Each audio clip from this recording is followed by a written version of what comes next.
Hey everybody, what is going on? I hope you guys are all doing well, and welcome to another tutorial video. In this video, I'll just explain to you guys how you can type in Photopea, so let's get right into it. Now, as you can see, I have an image open. It really doesn't matter what the content of it is. To write on this image, what you need to do is select the text tool or the type tool here. The shortcut for it is T, so you can just press T and you'll select it anyway, or you can select it with your mouse. Do it however you would like.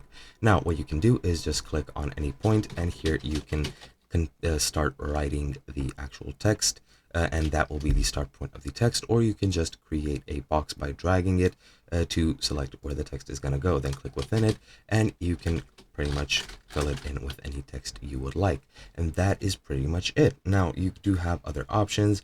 You can drag it around and rotate it however you would like. You can change the font and the color by going into here. As you can see, this is into character, and you can increase or decrease the size. For some reason, this does not work, and it just goes to change the position of it, but that should work. You can also select Merriweather, as you can see, or you can select, for example, Metro, and this should change the actual. For some reason, it did not. But let's say I change it to Metro now, and it should, as you can see, start writing in a different font, and you can select regular, you can select whatever you want, and you can change it however you want as well. And yeah, that is pretty much it. Hope you guys enjoyed, and I'll be seeing you guys next time.